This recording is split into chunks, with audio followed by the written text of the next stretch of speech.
I feel pretty confident that the same way we've been winning in the marketplace, we'll win in the court of laws. We just need to play it out. I think I'm in constant wartime, sadly. September was our first 100 million revenue month, which is a very exciting milestone for the business. This round, these new investors, our board has always been with us, kind of shows for where we stand as a company towards this type of litigations.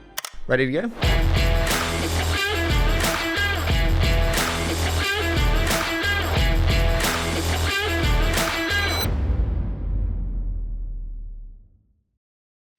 Alex, dude, it has been like 3 years. It's been a while since we last sat down and chatted on the show. You've been actually working really hard instead of talking to podcasters like me. But thank you for agreeing to do this, man. Well, thank you for having me. We actually did a stage together not too long ago, right? In Paris or something like that. I was actually pissed about that. You know why? Because you were so good and we didn't have it recorded. And I actually wanted to use it for a podcast. And the team were like, no, this wasn't a podcast session, Harry. I'm like, damn it, we missed a chance to put some great ads in. Fuck that. I'm very excited to do this with you. It's been a while, and thank you for being a great friend and amazing. Dude, you've got some exciting news. So I'm going to start with the exciting news. What is the exciting news that we've got today? Yes. Well, it's been a while actually since we've raised primary money. We did a small round in, I think, 2023. But since then, I think the last time we raised significant primary capital was in 2021. So I think the big news for us is we're actually going to announce a round of over $300 million at over $17 billion plus in valuation. So it's going to be a big deal for us, and we're super excited to share that with the rest of the world and actually the company, because you're getting this a bit early.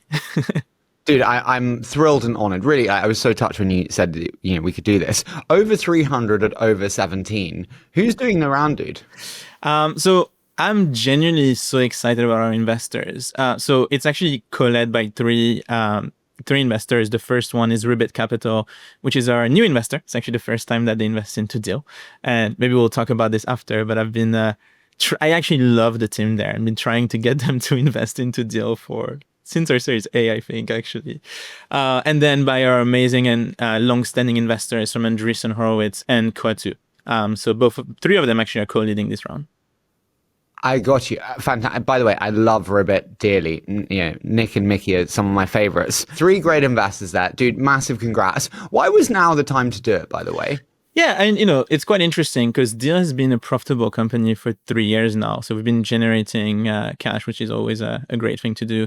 And we haven't needed investment for quite a long time. I think there's a couple of things here that were very critical for us. First, we've been pretty aggressive on the M&A front. I think we've done about 13 acquisitions, which really helped us grow really fast, build new products, bring amazing founders in, and really kind of take over a big part of the global payroll market share. So, bringing in from new fresh capital and, resetting the valuation is also something that's important to the actual value of the company. The second part is, like I was telling you, I think Mickey and Nick are some of the best investors in the world. And I wanted them involved in the business for a very long time. So, them wanting to invest with the Coatue team, with the A16Z team was a great opportunity. And it just made sense to kind of go for it when they came with the offer. Dude, I would be in trouble from the Twitter sphere if I didn't progress this conversation and say there was obviously a lot of publicity around the Rippling story. What's the latest with the long-standing litigation with Rippling? Yeah, so obviously I can't talk about ongoing litigations. I think it's unfortunate that the way they're trying to compete is through media and through headlines and things like that. But I think the thing that really matters is how the business has been growing, right? Actually, we're going to announce as well that September was our first 100 million revenue month, which is a very exciting milestone for the business. And, I think this round, these new investors, our board has always been with us, kind of shows for where we stand as a company towards this type of litigations. And we're looking forward on building for our customers and being focused on delivering.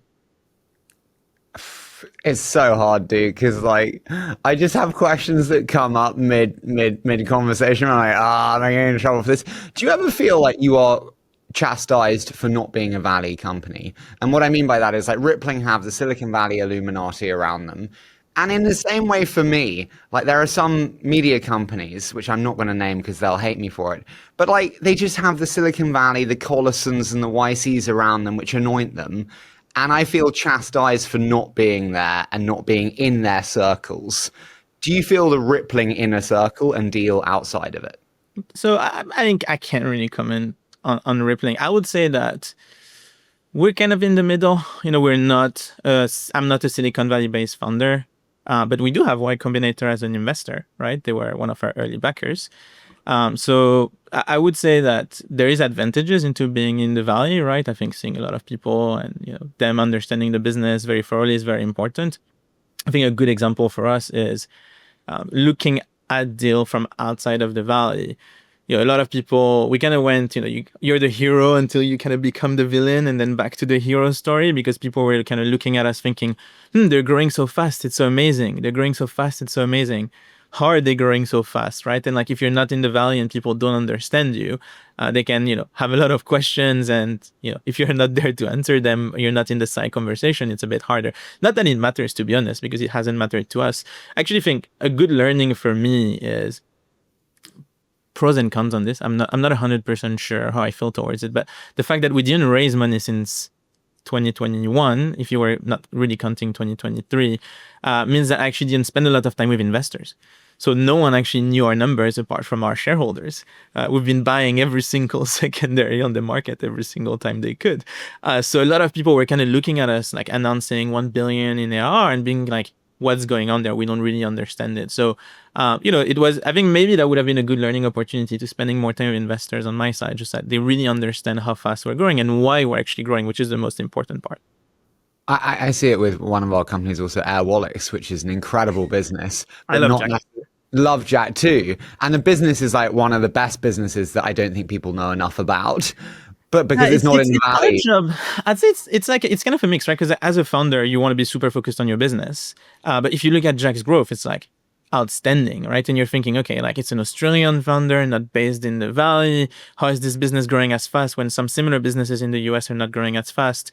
And I think there is value into actually spending time educating investors that may be your investors of tomorrow, especially if you go public eventually as well, right? So I'd say that was maybe a small mistake we made, where the fact that we've been profitable kind of made us not go out in the market as much.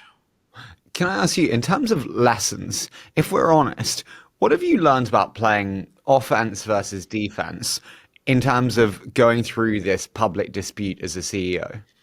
Again, I didn't pay attention too much to it because I know where we stand, I know the facts, and I think having our board behind us has been really helpful. I think it's always interesting, right? This wartime versus peacetime CEO concept as well, right? And funnily enough, Ben is my board member. I spend a lot of time with him, so it's always amazing to learn from him. I think there is moments where you need to understand where you're strong and where you're not strong, right? Which fields do you play in? When do you play your hands and how do you do it? We took an approach that really worked for us, which is focus on what we know how to do best, focus on navigating the stories in the places that are important for us and telling our truth. And I think that was the best thing to do. There's still a lot of work to be done, to be very honest with you. And I'm pretty, I feel pretty confident that the same way we've been winning in the marketplace, we'll win in the court of law. So we just need to play it out. I do think one interesting thing, which I was telling you about, is I've learned a lot about the media as well. It's I've never really looked at it from this eyes, but you see those big tech journals that are kind of going and making up stories for clicks, which, when I was a bit younger or maybe an early stage founder, our dream was to get on some of those articles, right? And when you see the things that they can publish with unnamed sources that are completely false, with no retractions and things like that, you kind of start thinking that in many ways there's something super broken about media, and I'm looking forward to someone solving that problem, really. Did you flee to Dubai? No, I'm very happy living in Tel Aviv, and I've been living here for the last 5 years. You can come visit. You said you don't really think about it. Do you really not? And you said you go through hero, villain, hero. When you're villain, do you really not? It hurts me when I have shit about me and it's nothing compared to what you got. No, of course. I mean, the person that gets a bit more pissed is maybe my wife, because she reads some of the stories and she's like, I know that's not true. I know that's not true, which is kind of funny. On my side, I try my best not to, right? Always, because there's so many things that are happening in the business. Our customers give us our trust and they understand where we're going. I think a lot of the facts also make it a lot easier to explain many of the things that are being said and are not true. So I don't think about it. I definitely don't think about it as much as maybe in March, right? When I had to deal with like the early stage of the litigation. By now it's like old school, old news for us until we really can beat it out in the court of law. So I think I'm being rigorous enough where, I try to focus on my customers because that's the only way, right? And if anything, I think it's proven to be the right way of dealing with it. And we've been able to really grow in the last 2 quarters, which actually shows for an amazing resilience of the business as well, right? I think you actually mastered a comm strategy in a very different world.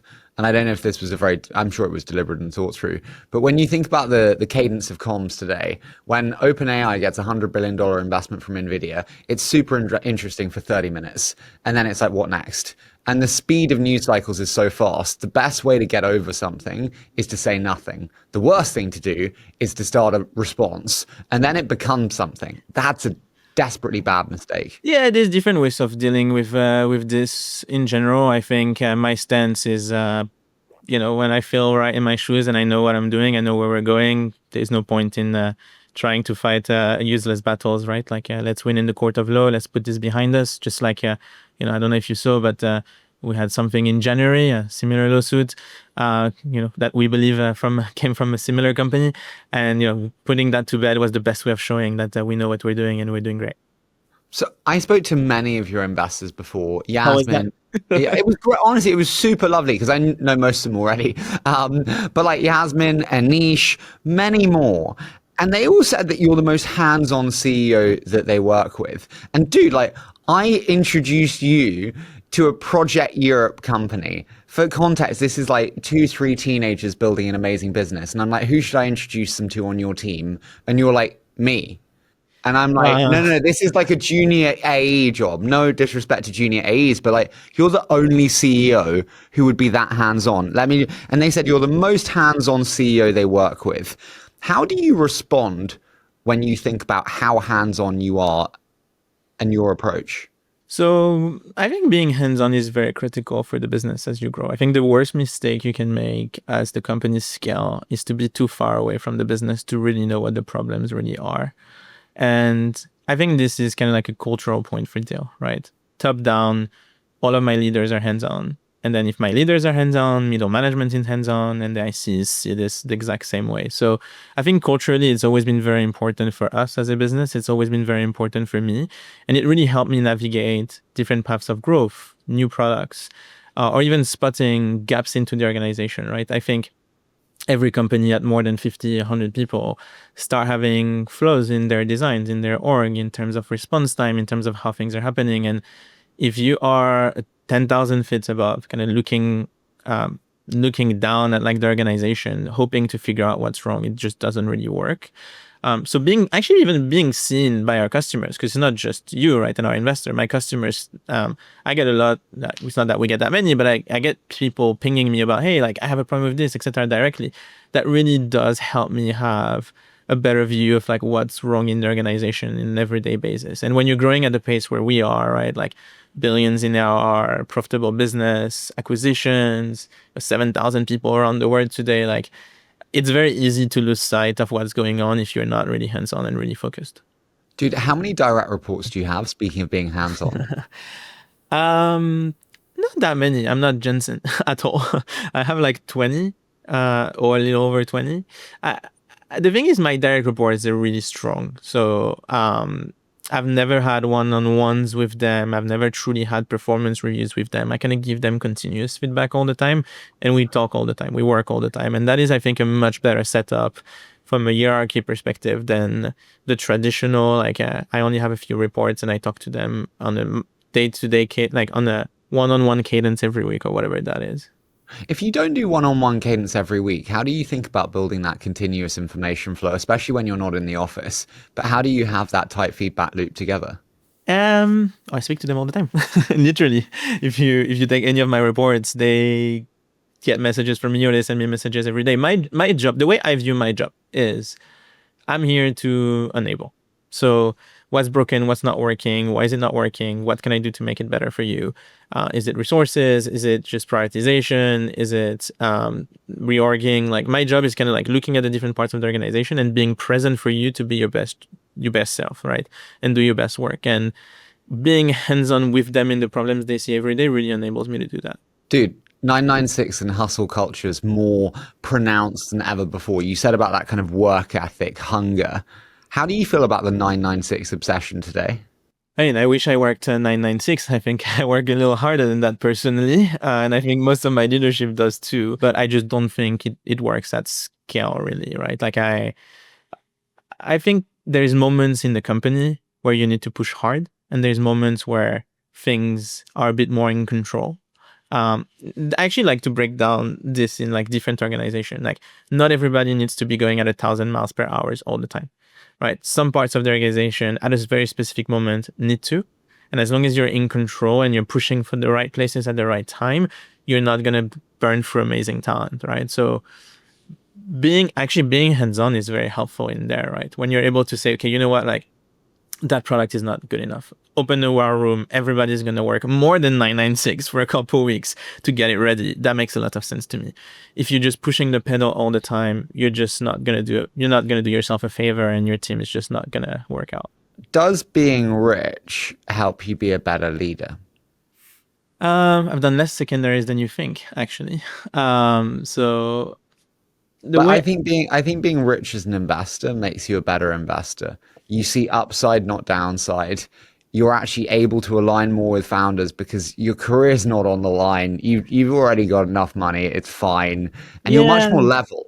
I'm torn on this because I do think, and I'm not going to name anyone, but I do think that a lot of my friends that have built amazing businesses go through like this awkward phase where they've made enough money to not work as much anymore. And a lot of things happens in their life because they get pulled by so many different external topics that want their attention. And the business starts stagnating a little bit because I do think like founders create a lot of momentum within an organization until they actually get pulled back and when they see the business is not as growing anymore and they start having maybe some troubles with their board and things like that. So I actually do think it has a form of a negative impact if you're not thought out about how you're going to manage this at scale and how this is going to impact your day-to-day work. How does it have a negative impact? I mean, just very, very pragmatic, right? Like if you never had money and you suddenly have a lot of money on your bank account and you start spending it on a lot of different things, then your mind is just somewhere else, right? So yeah, but I would say that's just like a B tier founder, and I'm being direct with that, but like no, okay, no, it's your founders as well. I've seen it happen with amazing founders.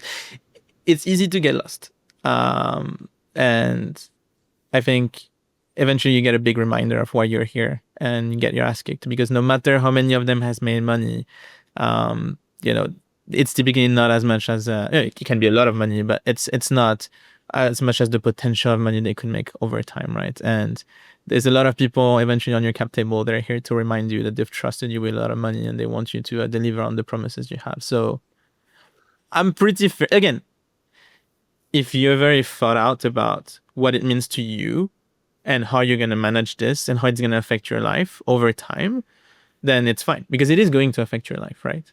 And I've seen that trap happen to a few of my friends, but thankfully they've turned it around big time, so I can't say anything bad. Did you ever get high on your own supply? We mentioned both being young there. I was a little bit younger than you. I definitely got high on my own supply at 21, 22, thinking I was the shit. Maybe. I think there's a moment where you're like, hot shit, everybody wants to invest, you're getting term sheets left and right, where you start being inconsiderate. But I actually kind of like have gone through enough cycles now, although it's not been exactly a long time, where I actually kind of regret not having been some of those times slightly maybe nicer or more considerate than I was. And I see it with some of my friends or some people that are raising like crazy rounds right now where my take is like at some point everything that goes up must go down. And at that point in time is when you start thinking, maybe I shouldn't have done this or I shouldn't have done that, right? And I think I don't think I was that intense on this. I'm sure some people might think I was. If it was, it was never intentional. So I'm sorry, but I do think that that over time it happens to founders that build companies that have significant traction for a short amount of time. Dude, what's the craziest VC story you have of like term sheets flying to see you, you name it? Like you were and are one of the hottest companies in the world, but also Hey, during a we're 20, still hot. It was still hot. Thank you. yeah, just scaled. What's one of the craziest stories? I have some crazy stories that are not good stories, so I can't really share those ones. One of our investor at our Series A calling me about COVID and telling me, you guys, you need to fire everyone and stop doing whatever you're doing because COVID is going to kill the company. And me answering to them, no, we're doing okay. We're actually going to raise a Series A. And them and getting back channels from this saying like, yeah, the guy thinks you're a carpet seller. He thinks that you're bullshitting through your through your Series A and there's nothing that's going to happen. And then me going back 2 weeks later with a term sheet from Andreessen Horowitz telling them, look, this is my Series A, but you weren't very nice to me, so you're not getting your pro rata. That was a funny story for sure. I would say, look, if you wanted like a crazy story, I mean, we did raise $700 million from my living room in Tel Aviv, right? Like on Zoom without meeting any of our investors. What? Well, tell me this story. When Well, was what do it? you mean? Every single round we raised was during COVID, 2020, 2021, 2022. I was in Tel Aviv, So I did raise most of the capital we had at the company without meeting our investor. Actually, you know what? The Ribbit guys flew in to see me and I flew, like we kind of met halfway in the country. And that was the first time I ever had a closing dinner in my life. So No way. Did you not want that? Like before I make an investment, rule number one from 2021 mistakes, I will not invest unless I meet a founder in person. It just led to bad investment decisions. So much is learned from me seeing you. Dude, I love you like as a person. When I see you, I feel your energy, your charisma. You need to be in person. yeah, I mean, I agree with you 100%. But, in 2020, 2021, I couldn't be in person. And this is when we raised most of our money. So, and we didn't do any big fundraise until this one now, right? So that was my experience, right? That from fundraising without actually meeting people. Dude, do you think pro rata should be an actual right? No, I think pro rata should be earned. Do you advise founders always raise at the highest price?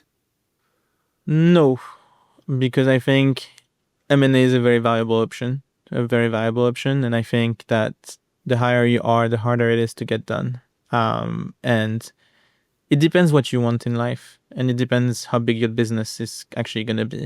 I think trying to go for the home run, I'm very glad I did.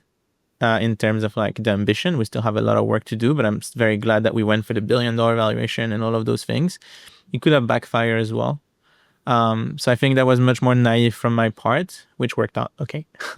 But I do think that there is some optimization where you need to think about the future of the company, and highest valuation does not always mean best outcome for the business and the people.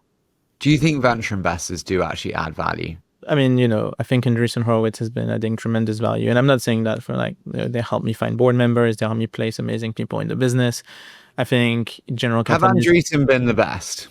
Andreessen has been top tier by far. And they've always been super supportive through rainbows and unicorns all the way to shitstorms. They stood by us like no investor ever did. I think in a journey, if you can get investors that are value aligned with you and that truly care about the business, not just the return, then you can make good friends that you can like entrust yourself with. It's a long and tough journey. The hard thing is though, dude, like today, and this is like fundraising on the ground in venture today, founders run a more transactional process than ever. I meet you today, you say, hey, Harry, round's moving fast. I need a decision by Friday. It's Wednesday. But that means you didn't spend time with me before. You're coming in at the last minute to jump in on a round that's already more or less done. No, because they've been told by their prior round investors, do not take an investor meeting until you're fundraising. Don't build relationships. And so that's a mistake. I think building a relationship with great people is helpful. And I think there's a lot of ways for founders to make those meetings useful. For example, I would have never taken a meeting with an investor. Building up the relationship, the outcome of that meeting wouldn't be, for example, like 2-3 business intros of potential customers, right? So, there's value for you, there's value for me. If I can get a bit more value, it's even better. Do you share numbers in those meetings? I share high-level numbers. Why not? Yeah. Like the thing is, most of your numbers are available if someone really wants to figure them out, right? Like it doesn't truly matter. I don't believe in like hiding numbers. The way I think about venture capital transactions, it's not them giving like, sure, very early on, it's them giving you money to try to build something knowing it's going to fail. But as you grow as a company and there's a brighter future and a clearer vision of where it's going, I see this much more as a transaction where it's you selling them a part of your business for them bringing you value, which goes beyond money. Do you know, Mickey taught me one thing. He said, Harry, you've never won or lost. You're only ever ahead or behind. This is an infinite game. Remember that. And it was especially about relationships and the value of long-term relationships and not being here for the quick win or getting something quick. I've not gotten to the Yoda advices from Mickey just yet, but I'm excited about them. Dude, it was fucking great. How important is investor brand? You have big brands behind you now with your Andreessens, with your Ribbits, with your Coatue. Does investor brand really make a difference? I think so. I think if you want to assemble the best team in the world, you got to have the best investors in the world. And I think in many different ways, they can help you attract talent. They can help you attract more capital. They can help you navigate through complex situations that they have lived before, right? Like every time I talk to Ben, right? Like it's crazy the amount of knowledge that he has, right? It's crazy the amount of pattern matching that he has in terms of how What's your Yoda knowledge from Ben? I gave you mine from Mickey. Come on. Oh, Yoda knowledge. I hope he doesn't get mad at me for saying that one. But in his mind, most chief marketing officers are not good. The truth is, I actually agree with him. And for a while, I was looking for a CMO with this experience, that experience, that experience. And what I've realized is like the best CMOs I've encountered of the last few years are the ones that are just able to be so much more first principle into understanding what's going on and going really deep into the data instead of being super superficial. And you don't usually get that from a traditional CMO background. So like the contrarian stance me and him have kind of developed is that your CMO should be an engineer. Do you know what's so funny? The best CMO in the world to me is Alex Schultz from Meta. He's also the VP of analytics at Meta. He is engineering mind. He's a physicist also, but he's also incredibly creative. And he is this unicorn he's an artist, visionary, creative with an engineer, analytics, growth engine. And but that's not the classic CMO background. So like there's amazing people at brand, there's amazing people at lots of different things.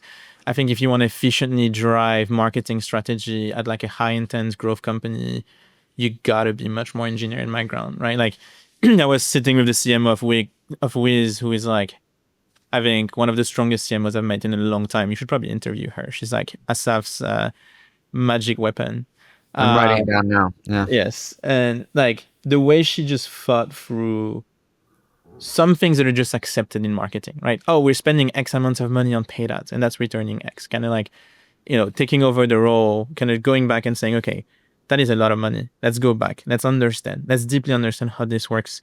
And like, I think being able to like cut spend by half, but increasing the number of leads by half by just going really deep into understanding the problem. Only people that care about truly understanding how the system works deeply can get done is what I found to be the right people for all roles, but specifically for marketing, given how much money goes there. Insane amounts of money. It's the hardest thing, there's this age-old statement, which is, 50% of my marketing spend's very efficient and 50% is totally wasted. I just have no idea. Yeah, just 50% for me is a lot of money, right? So I actually want to make sure I'm optimized on this. Yeah, don't be so tight, dude. Listen, Revolut, I interviewed Nick, and he was like, the biggest mindset change I've had is actually in the value of brand marketing. Do you think brand marketing is as valuable as people? And this is new to me. By the way, Nick is my favorite founder, probably the person I look up to the most in many different ways. He knows that, so it's aligned.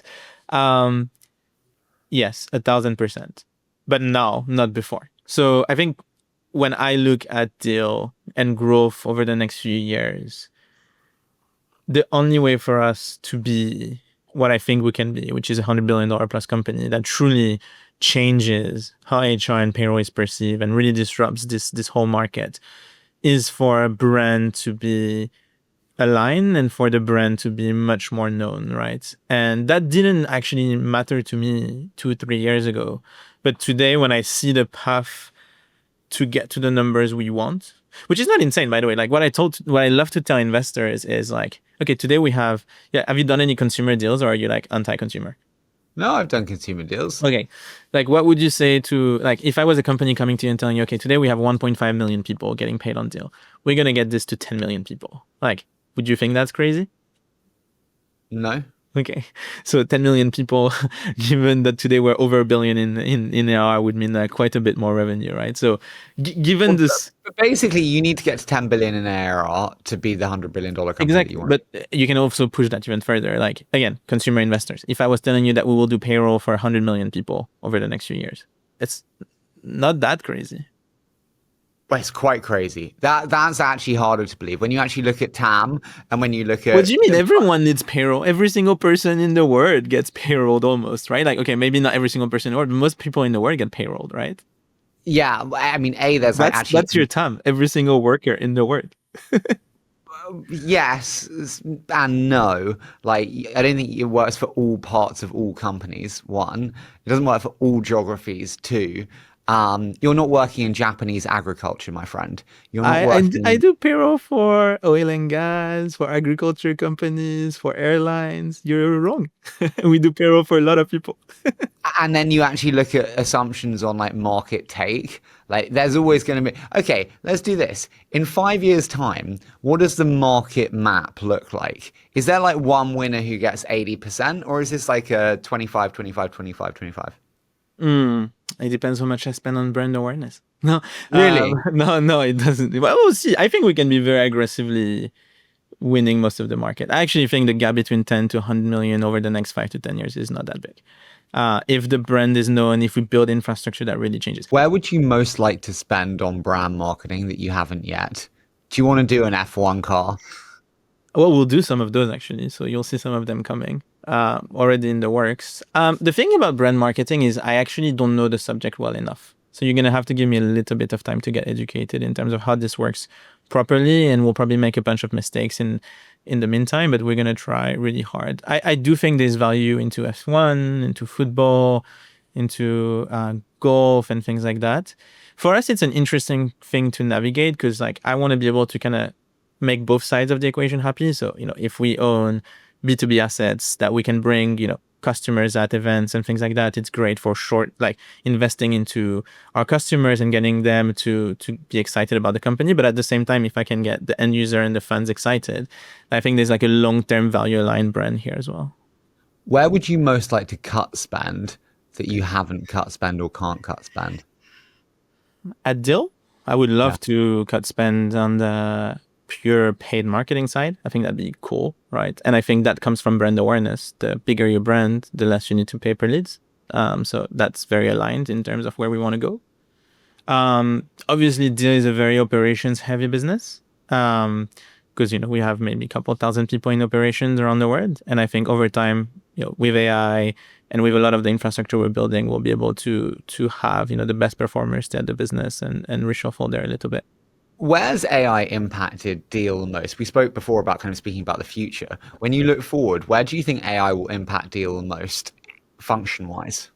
Pure operations, right? Like automating through agents, task 1, 2, 3, 4, 5, 6 that are being done manually today until they're fully automated through tech, right? Like just being able to bring like a Manus.ai type of software, like is a huge game-changing, really a big game-changing impact for us. Do you use Manus today? We use a competitor and them until one of them becomes good enough for our solution. But I really like the Manus guys, so I think they might be it. But they're not good enough today. No, because it's still early. Do you have AI customer service tools? Yeah, we built a lot of AI stuff. So one super interesting thing at Deel that has actually been probably the best investment we've made at the company is we built our own knowledge base. So 2-3 years ago, I was talking to one of my board member and telling them how, we have like that very unique knowledge, right? Like global employment, global benefits, global payroll, like very detailed, very, very detailed kind of like mini encyclopedia at Deel with like 20,000 articles and like 70,000 different data points changing every year. I was talking to my board member. We were keeping this in like Google Doc and Notion. I was like, I think this is going to be one of the biggest thing at Deel, right? Like if we can actually know our knowledge and own it, it's going to just make such a big difference for how we operate. And I was jamming at night with Sebastian actually from Klarna, who is like thinking about AI 24/7 and probably one of the sharpest mind in terms of like integrating AI into your business.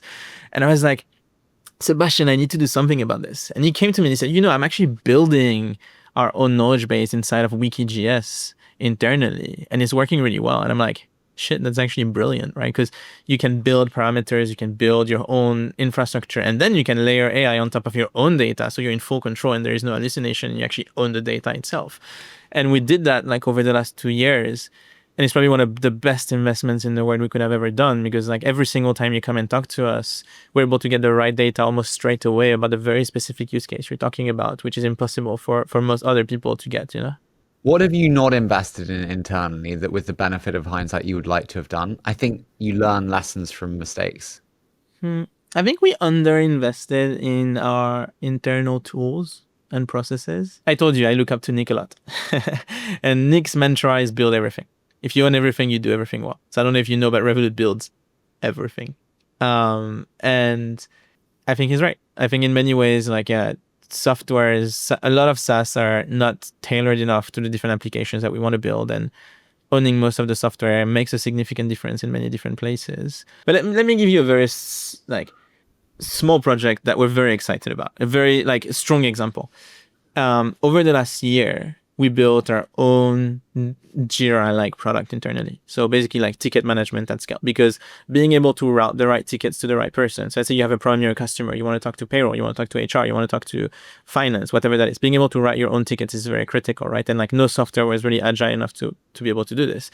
And now what we're launching like this week internally is like the ability to just, as a salesperson, as a CSM, at whatever within the company, being able to type your problem and like basically with AI automatically create the right ticket, automatically routing it to the right person and cutting the time at like 90% in terms of resolution that we can have. And like that only comes from being able to build a lot of your internal infrastructure, and is the dumbest thing to do when you're small, but it's the smartest thing to do, I think, as you scale. And the moment at which we should have started should have been a lot earlier, because when we knew we were on the path of like, we know where we're going, we can start making longer investments and longer bets. We should have like transitioned this a little bit. What is the sign that you should transition to build own? I think a couple 100% year-on-year growth plus profitability is a good sign. When we started, here's another example, right? Like building your own payroll engine, like I'm geeking to you about earlier, is like a very bold move, right? It's something that you go like, why would you do this, right? Like Payfit is a unicorn in France, just doing payroll in France. Gusto is a unicorn in the decacorn in the US, just doing payroll in the US, right? So building our own internal infrastructure from ground up with the ambition of rolling out 100+ countries is like something that most people will look at and go, you're a little crazy. And that's true. It's like a very crazy play, actually. But, when you're 4 years into the business, you're profitable, you're on path to grow really fast, you kind of have some decisions to make, right? Like how big of a company do you really want to build? Can you make a lot of those long-term plays that you think are going to be significant for the value of the company and for your customers?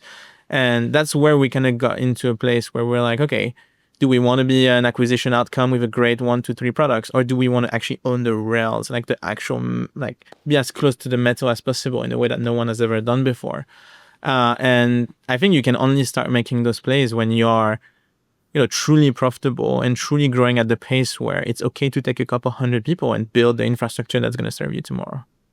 I think my biggest takeaway from Nick actually is how he treats Revolut in some ways like an incubation unit for new product testing. And he has like 26, 27 new product bets where he gives people like $2 million a year and then really measures cadence and how they progress. I'm not there yet. I think for me, what's most important is we've kind of gone through, it's an interesting phase at the company today. We've gone through having 2 amazing products into having now like 10. And like for me, the most important is making that system work amazingly well together. So like I'm not really looking to launch like 10 new products next year. It's not really my thing. It's more like, how do we give the best end-to-end HR and payroll experience to our customers? And then when I get into a place where I'm like, okay, we've kind of like killed the market the same way we had for like global payroll, EOR, etc., then that's when we might make more new bets. How do you do sales teams there? Because when you have 10 products, you think like verticalization is great. They can really know the product, really know the problem, but then it's really hard to do the cross-sell well and sell a suite. What's the winning solution? Yeah, well, here's an interesting data point for you. I know you love data. 60% of our revenue actually comes from cross-sell today. So cross-sell is actually a big part of what we do. Well, expansion, cross-sell and expansion as well for our customers, right? So we do well and they want to open new countries or they just hire more people and things like that. So the way we've done this is basically, and I think it's pretty similar to like a couple other big organizations like Oracle and others, but it works really well for us. We basically have what we call our core salespeople, and they sell the product that we feel are fully mastered inside of the company, right? From an enablement perspective, from like an experience perspective, from like an end-to-end perspective, we feel like we're in full control. Our core AEs will quickly ramp up and quickly be the best in the market at selling this. And then we have what we call those overlay teams. So it's like our IT business. So we acquired Huffy, for example, a company you invested in, which is doing amazing for us. It's grown almost 100% year on year.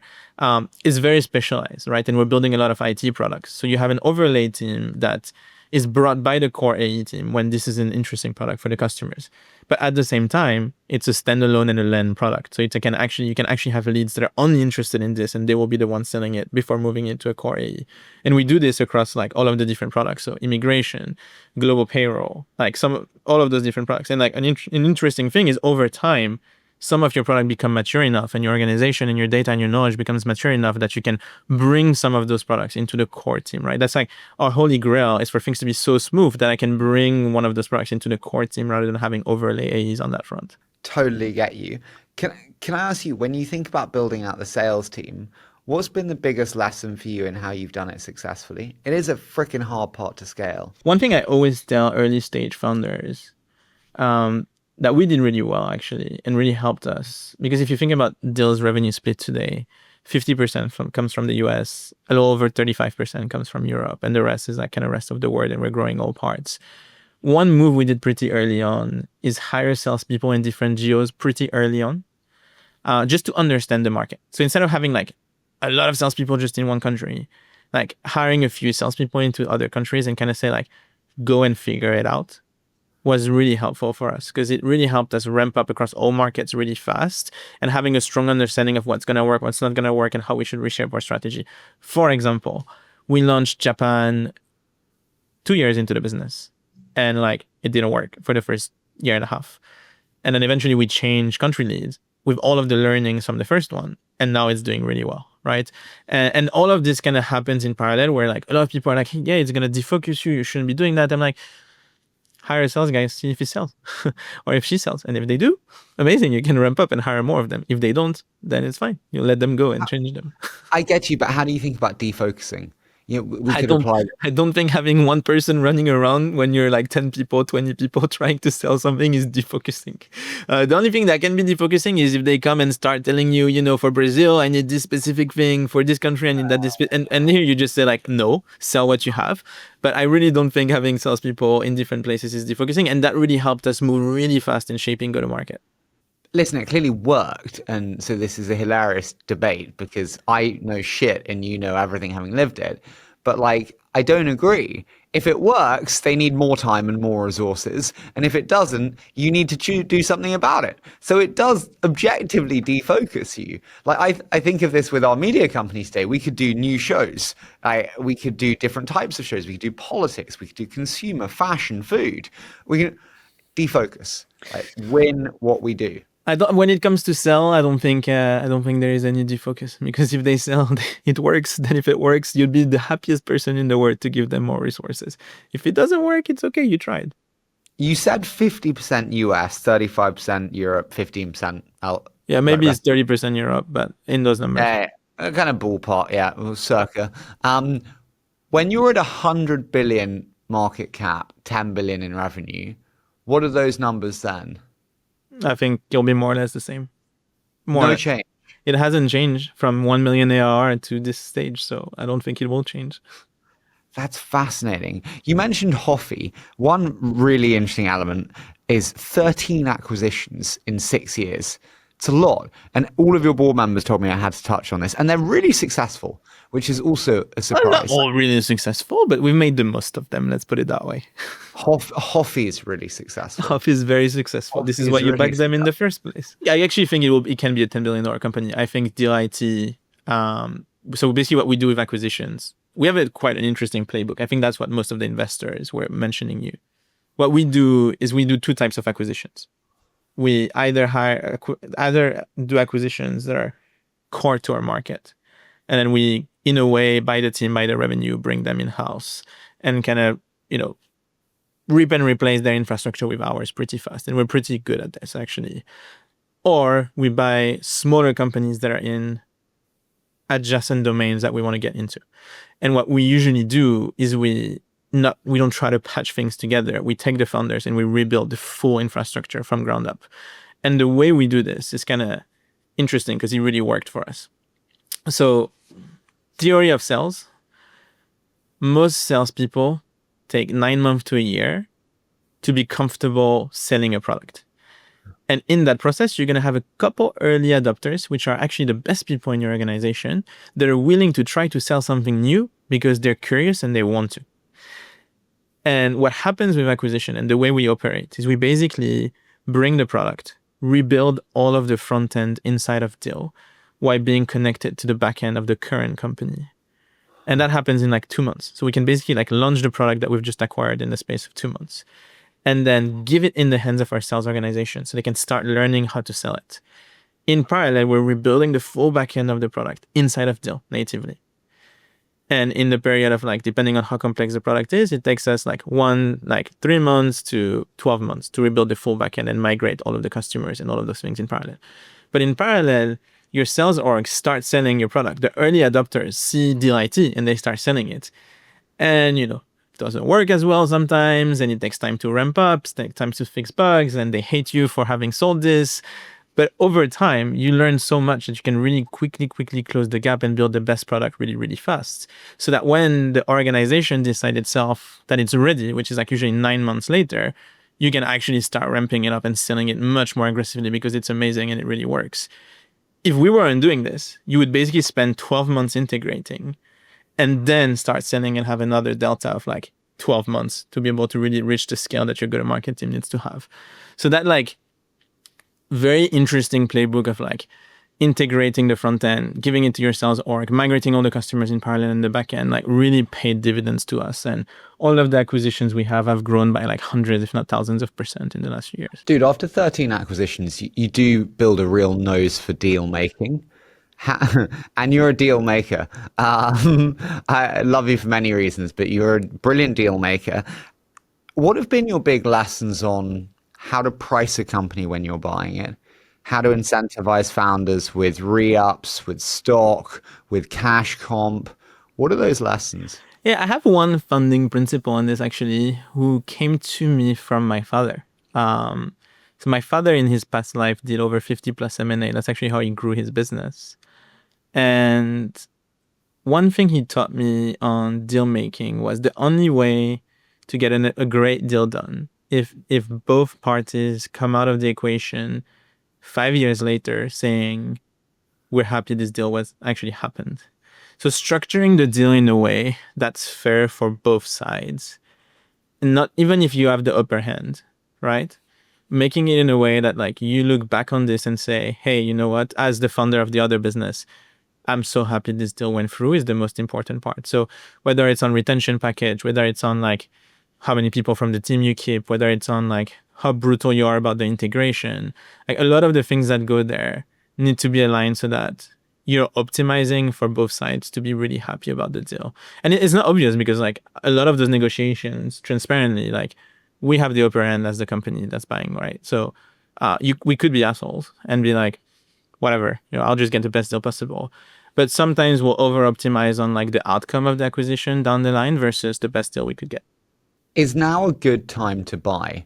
Are you seeing a lot of companies who are not in the AI wave and not doing insane, lovable growth, where they've fallen out of favor with venture investors and you have the chance to pick them off at good prices? Yes, of course. And I think this fundraise is definitely going to be helping on that front and doing more acquisitions. That was one of the reasons we also raised the capital. I think, as you know, venture capital always comes in flavor of what's everybody looking at the moment, right? So this comes in circles, right? And in cycles, right? So eventually things will shift. And I think the companies that are maybe not AI first or in that AI hype just need to kind of hold tight and make sure that they deliver for their customers and stay close to their customers and kind of rise above the noise. And if they can do that, I think they'll come up on the stronger hand. If they cannot do that and they're amazing, then we're always looking to buy. How do you think about the founder packages in terms of like cash versus stock, more cash, less cash? How to do those incentive plans right? It's situational. Sometimes we make acquisitions where we really want the founder to stay, and sometimes we actually don't think the founder is needed. So I'm gonna assume you're talking about the part where we do want the founder to stay. Do you tell them that? Yeah, why not? Like it's not a bad thing, right? Like when you get to a point where you've worked for 7-8 years in your business, there's kind of two ways to behave, right? First way of behaving is acting like you're going to be there for the next 5 years and then leaving after 1 year, which I've seen many people do. Or there is just being honest, like, hey, is this what you want to do for the rest of your life? Is this where you want to work? Like, if we give you the resources, if we give you the infrastructure, do you want to be here for a long time? And you cannot always measure those conversations, and you're maybe not always going to get the right, honest answer. But I think it's important to have like frank and honest conversations here. And like, for example, going back to Huffy, when we acquired Huffy, like I was not gonna run the IT, right? Like it's so far out of my scope in terms of like truly understanding the business, the buyer, the profile, what we need to build, etc. That like if you remove Sammy and Michael, it's gonna be very tough, right? So like the alignment here has to be very package equity oriented. It has to be very aligned that like they're gonna be here for a long time and they're here to really build.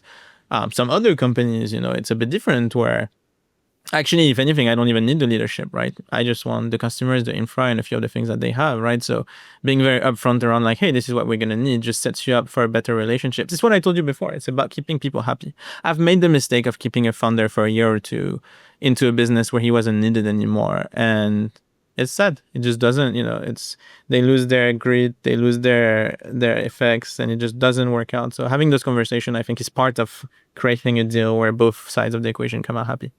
The beautiful thing about venture is it's the most forgiving business in terms of your buy price because the upside is exponential. It's very different to PE where like, you got like a 2 to 3x banded upside in most cases. If you spend 50% more than you should, you're fucked. If you buy Hoffy, I'm just taking bullshit numbers here because I really can't remember. But if you buy Hoffy or X company at 75, not 50, if you do it well, it doesn't make a difference. How price sensitive are you on buy? I like to pay fair market value. So revenue, growth, quality of the team, gross margins, potential of the business.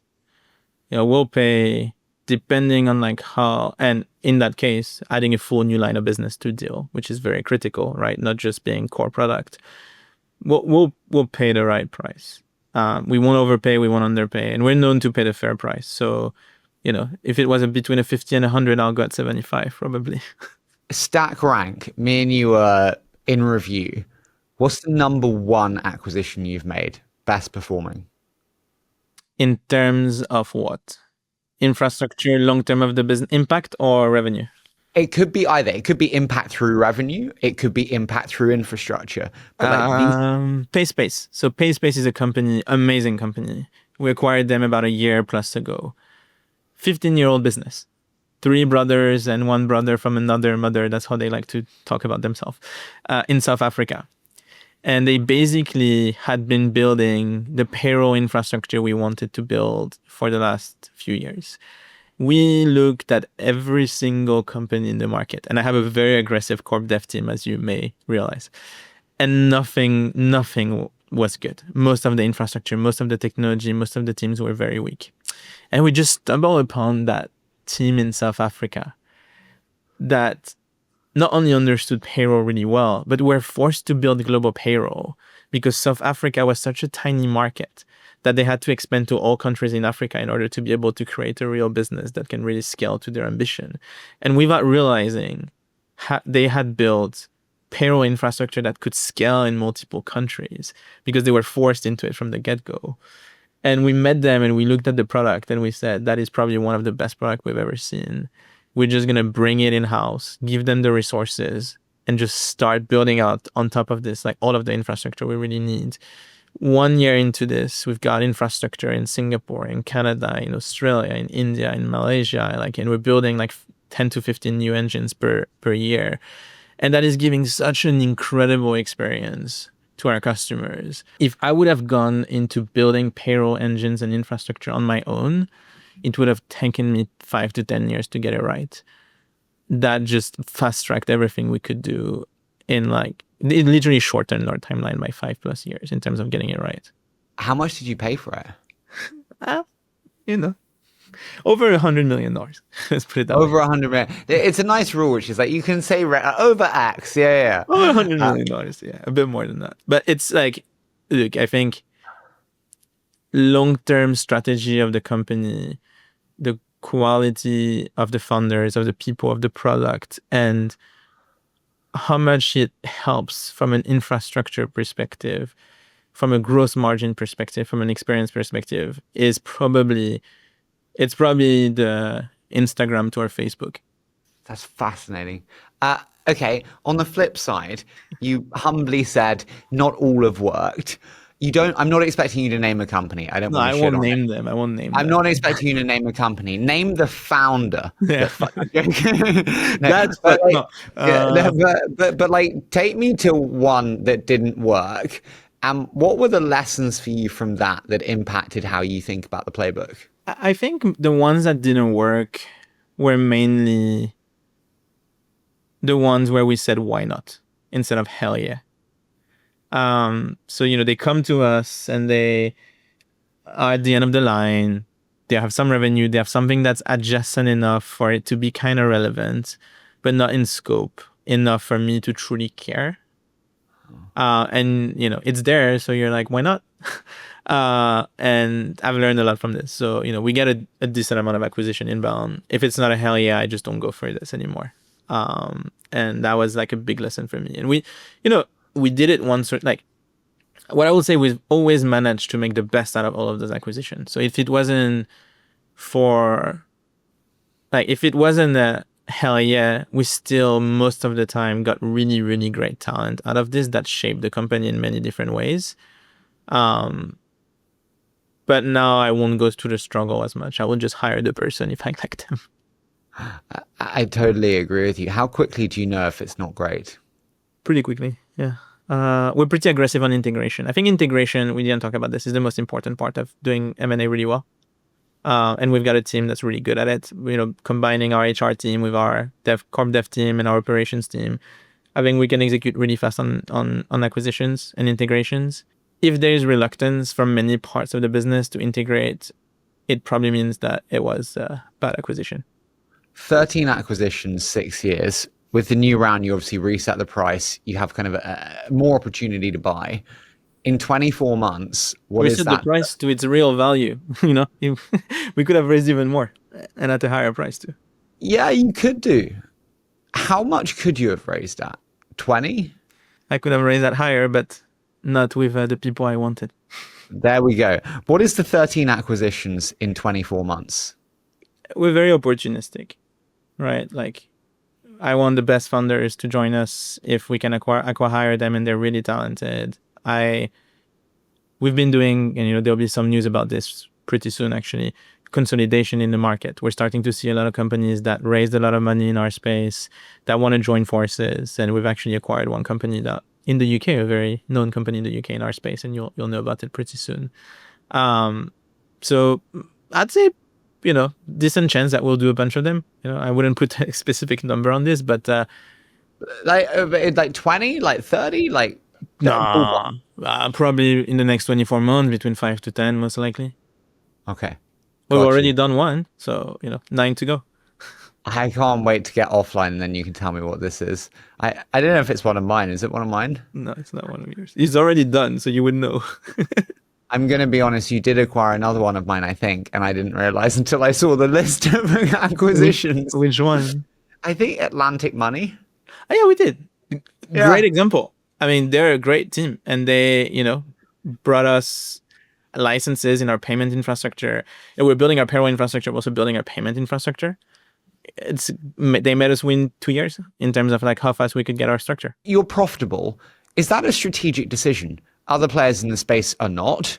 I think our principle. So I think I told you this before, but when we raised our Series A, and maybe you can ask Anish about this, we had raised $4.3 million in our seed round. We showed up to our Series A pitch meeting with Andreessen's team, having burned, I think, $400K a year and a half later. So what I'm trying to say here is, as a funding principle, we've always favored sustainable growth, right? So what's important for me is for the business to be sustainable over growth. And then if we can grow as well, amazing.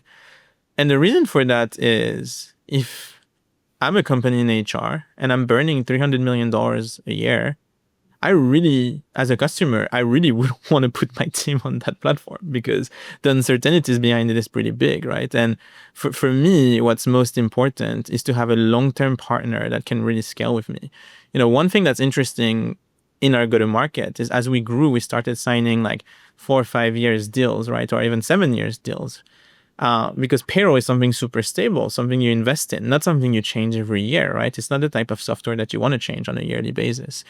And being able to show super strong financials where you're like, hey, we're 15, 17% EBITDA.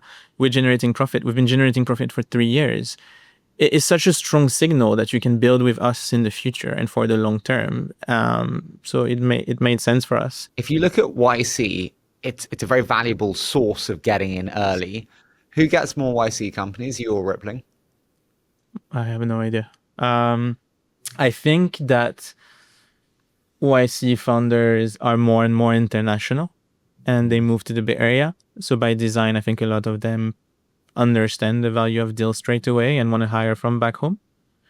But the truth is, now we do everything. We do US payroll, we do HR. We're kind of like the full stack solution for early stage founders as well. So I think our market share there is pretty high. If you had to IPO in the next 12 months, what would you most need to change about Deel? 12 is a bit short. Give me a bit more time. Why is 12 short? No, seriously, like genuinely, like, at $1 billion in revenue and profitable and growing the way you are, like legitimately it's not. At this stage, this is a personal choice. No, it's more. There's like SOX compliance, infrastructure. There's some leadership hires we need to have in place in order to be able to go out. There's things to be done there. And my take is you want to have like 4 or 5 clean quarters with your exec team before you go public as well, right? So there's a couple of different things at play here. What would need to change most significantly? One thing. Go public? Yeah. I think it's just about being ready, right? Like if our infrastructure is ready, if our compliance is ready, if our leadership team is ready, which I'm just reiterating from my last answer, then, we'll consider going out. That's kind of our plan. Totally get you. Do you want to be a public company CEO? Think that as long as I'm the best person to run this business, no matter whether it's public or private, I would like to be the one running it. Best and worst thing about working with your dad? I love working with my dad. There is honestly not a lot of negative things with working with my dad. I think the best thing is wholeheartedly trust him, and he's able to drive a lot of decisions in a way that comes with experience that I don't have. I'd say if you want to say one negative thing is like, a lot of people have a strong misconception of working with family, at least in the United States, which was like a little weird to me. But most of the people that know us very well, they understand the dynamics between the two of us and how we work. And, the closer you are to us, the more you understand how valuable the relationship really is. I work with my brother, and actually I think the trust that you have with a brother, a father, or whatever family member, it is so special. The only lesson I have is there has to be a hierarchy, which is like a co-CEO-ship does not work. The hierarchy is, thankfully, I think, my dad kind of looks at the business and understands that I'm leading it, and allows me to, despite sometimes his very strong opinions, allows me to make the mistakes that I want to make. Where's he had the strongest opinion that you've disagreed with him? Many times, actually. We disagreed all the time. I think he hates that story, but the biggest thing he disagreed on with me, which actually was the best decision we ever made as a company, was building up our infrastructure for our employer of record product. Basically, the way employer of record work is we enable you as a company to be able to hire anyone anywhere without having a local entity. We have local entities all around the world, and we employ people on your behalf. As a more risk-averse person, and acting CFO at the time, looked at the business and told us, hey, if you actually own the infrastructure, you take on so much liability. Let's work with partners, which was how the old school model was. And at the beginning, I pushed back and I said, partners, they work on Windows Vista. They don't have the same care for customers. They don't understand service the way I think about service, the way you think about service, which is, service of today. It's not going to work. And, when your CFO says like too much risk, you're like, okay, we'll try. We tried for 2 months. And then I came back and I said, open the entities, which he pushed back on until he decided not to. And today our employer of record product generates, I think, over $25-30 million a month, right? So best decision for the business ever. Yeah, Dad. I love the way you chose He's the one. not, the good thing is everybody is super aligned. We just want the best for the business, the best for our shareholders, the best for our employees, and having people that you can look at in the eye and tell the truth at, because anyway you trust each other, is a huge advantage. And by the way, like, people don't realize, but Shuo, my co-founder, is like my sister. I have 3 sisters, so I wouldn't say the sister I never had, but she's my 4th sister in many ways. And I think when you're, a lot of people like to think about funding companies with people as marriage. I think about it a bit more as family, for the sake of my wife being happy. I think this type of relationship are super critical, and the more trust you can establish, the better. And, if it's trust that was given by nature, even better. If not, you need to build that type of trust over time. Dude, I want to do a quick fire round with you. So I say a short statement, you give me your immediate thoughts.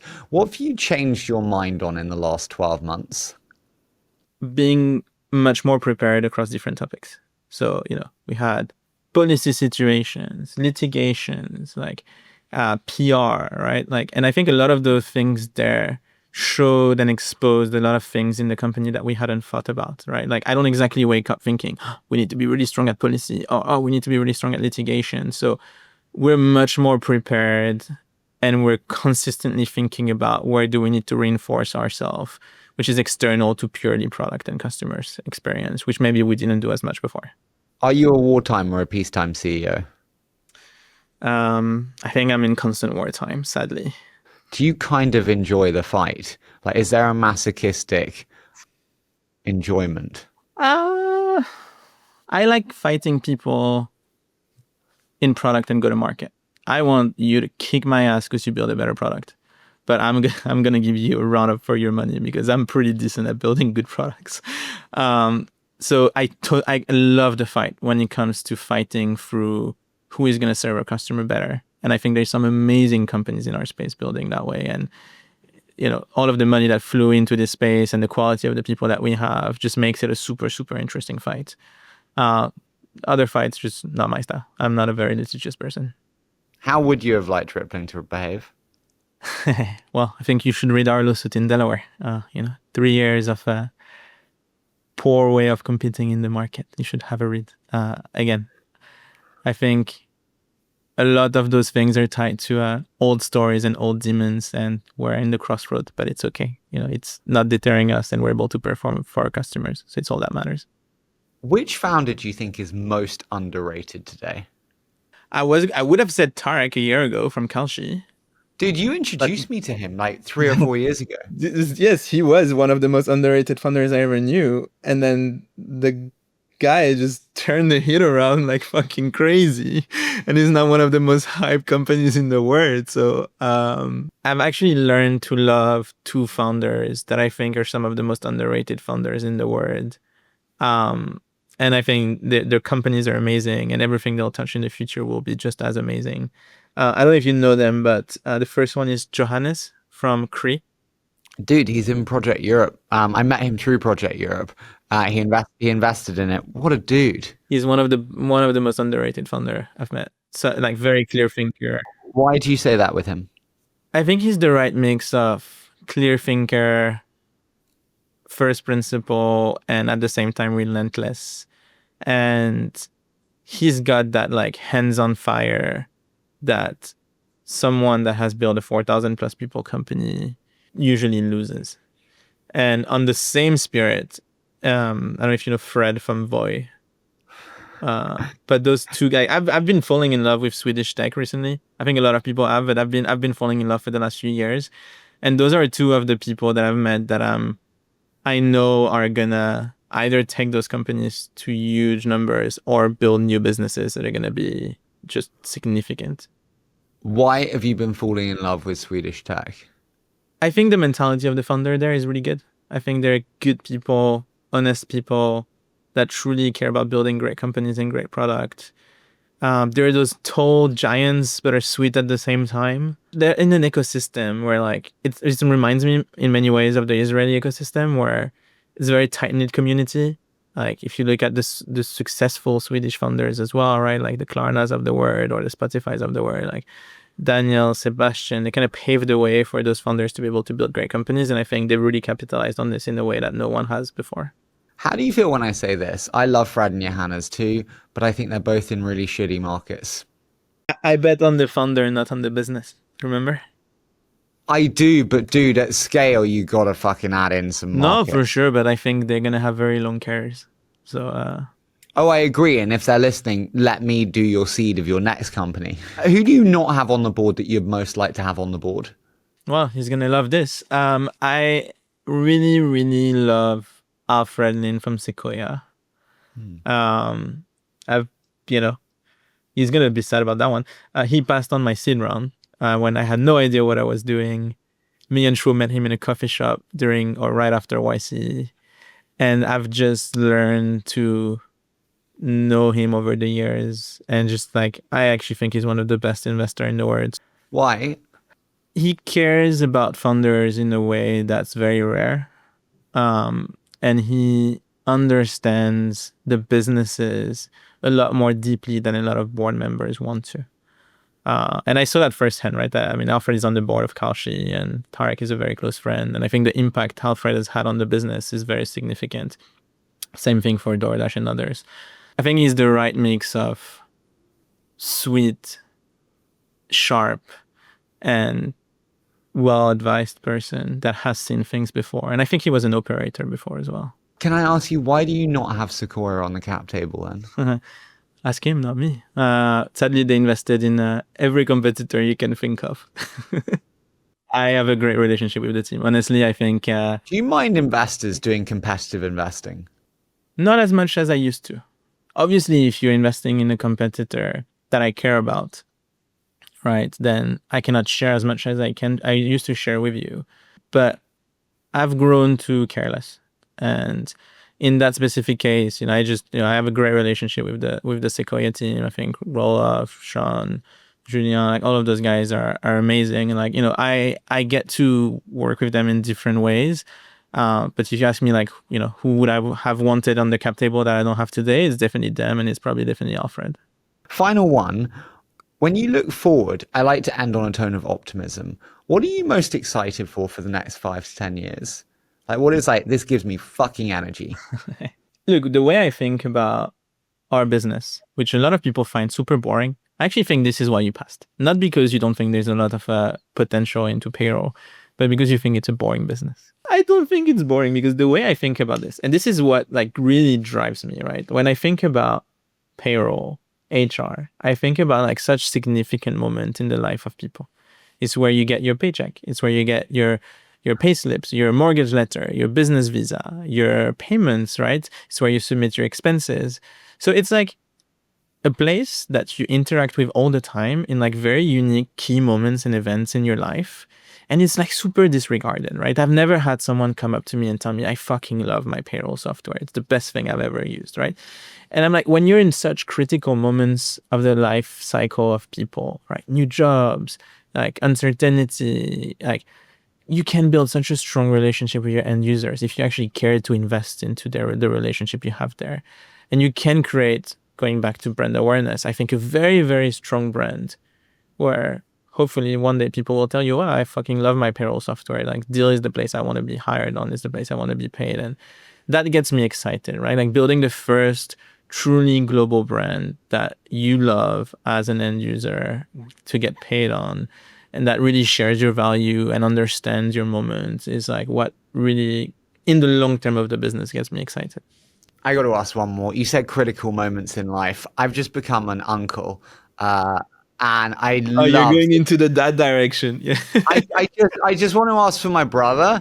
What's your single biggest advice to my brother on what it takes to be a great papa? She's like 6 months Oh, old. I think, well, she's older than mine, so it's a bit tougher to say. My baby's 3 months old. You've only got one? Yeah, I've only got one. It's my first baby, so it's been a very fun year, as you can realize. Have you got help? No, not yet. My parents and my wife's parents are super helpful. She's so little. I want to spend time with her. That's the perk of remote work. I'm seeing her truly grow up, which is very unique, and I very value this in a way that most people can't understand. But Dude, you do secondary so you can have a night nanny. That's why secondary exists. well, I maybe without jinxing it, I think my daughter realized the nanny thing was not going to happen for now, so she decided to sleep through the night. But no, look, we're very lucky that my wife has a nice mat leave policy, and we're able to be with her. And she's 3 months old. She's like changed how I view the world in many different ways, and she definitely is a very life-changing moment. I never realized what people really meant by this, but in the back of your head, the thinking about the like small moments you're gonna get to spend with her is a big deal. So I think your brother probably would have tips for me more than the opposite. But the one thing I would say is here, this is where remote work actually shines, right? Like actually get to see her every day, and a lot more, I think, than the average dad. Dude, I so appreciate the friendship. I so appreciate you. Thank you so much for this. This has been fantastic, dude. Well, thank you so much for taking the time. And by the way, I think you're the first podcast I do in a while. So I don't know if that means that I'm back to less working, but I don't think so.